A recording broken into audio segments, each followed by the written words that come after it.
Hello friends, எல்லாருக்கும் வணக்கம். இன்றைக்கி நம்ம சேனலில் ஒரு ஈவினிங் ஸ்நாக்ஸாக சாப்பிடக்கூடிய டீ டைம் கேக் தாங்க பார்க்க போகிறோம். ரொம்ப சாஃப்டான, ஃப்ளஃபியான, ஸ்பான்ஜியான இந்த டீ டைம் கேக்கு எப்படி செய்யலாங்கிறத பார்க்கலாம் வாங்க. ஈரம் இல்லாத ஒரு பவுலில் ஒரு 8 முட்டையை எடுத்துக்கலாங்க. மஞ்சள் கரு, வெள்ளைக்கரு ரெண்டும் சேர்ந்த மாதிரியே இதில் நம்ம அடிச்சுக்கலாம். ஏன்னா இது நம்ம டீ டைம் கேக்குக்காக செய்கிறோம், அதனால தான். நல்லா நுர வர ஆரம்பிச்சிருச்சு. இந்த ஸ்டேஜில் பார்த்தீங்கன்னா 1.25 கப்பு சர்க்கரை எடுத்துகிட்டு கொஞ்சம் கொஞ்சமாக சேர்த்தி நம்ம இதை அடிச்சுக்கலாங்க. அப்போ தான் நமக்கு அந்த முட்டை நல்லா நுரைச்சி கிடைக்கும். கொஞ்சம் கொஞ்சமாக சேர்த்தி நல்லா அடிச்சுக்கலாங்க. எல்லா சர்க்கரையும் ஒன்றா சேர்த்தியாச்சு. இப்போ இதை 3 நிமிஷத்துக்கு இதே மாதிரி அடிச்சிட்ருக்கலாம். இப்போ நல்லா ஃப்ளஃபி ஆயிடுச்சுங்க. நல்லா வெள்ளையாக மாறி இருக்கும், பார்த்தீங்கன்னாலே தெரியும். இந்த ஸ்டேஜில் 2 கப் மைதா, 1 டீஸ்பூன் பேக்கிங் பவுடர் சேர்த்திட்டு நல்லா கலந்து வச்சுக்கலாங்க. இதை நம்ம அடிச்சிருக்கிற முட்டையில் கொஞ்சம் கொஞ்சமாக சலிச்சு சேர்த்திக்கலாங்க. எல்லாத்தையும் சேர்த்திட்டு இப்போ நல்லா கலந்து விட்டுறலாம். மாவு ஃபுல்லாமே எல்லாம் கலந்து வர மாதிரி கட்டி இல்லாமல் நல்லா மிக்ஸ் பண்ணி விட்டுருங்க.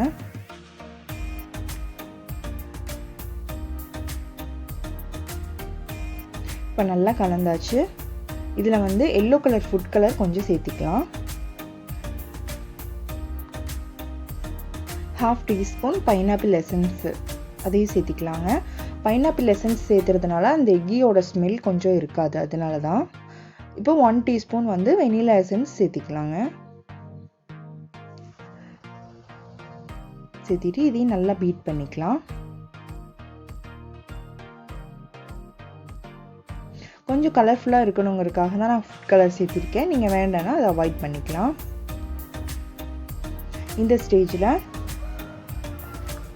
1/3 ஆயில் சேர்த்திக்கலாங்க.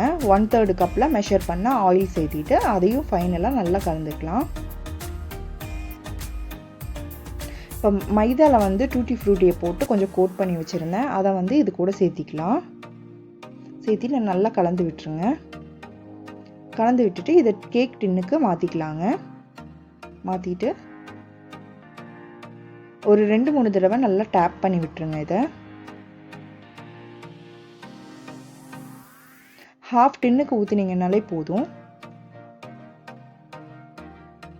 இது ஓவனில் 180 டிகிரியில் ஒரு 30 நிமிஷம் வச்சு எடுத்துக்கலாங்க. இப்போ நம்ம கேக் பேக் ஆயிடுச்சு, ஒட்டாமல் வந்திருக்கு பாருங்கள். அவ்வளோதாங்க, நம்ம யம்மியான டீ டைம் கேக்கு ரெடி ஆயிடுச்சு.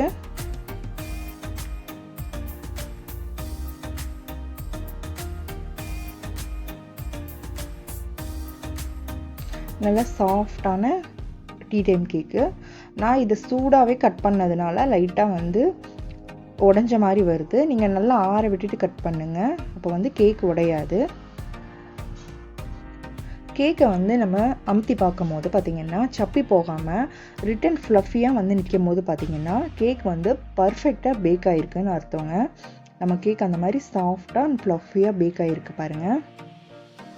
Yummy tea time cake, tutti frutti cake ready ஆயிடுச்சு.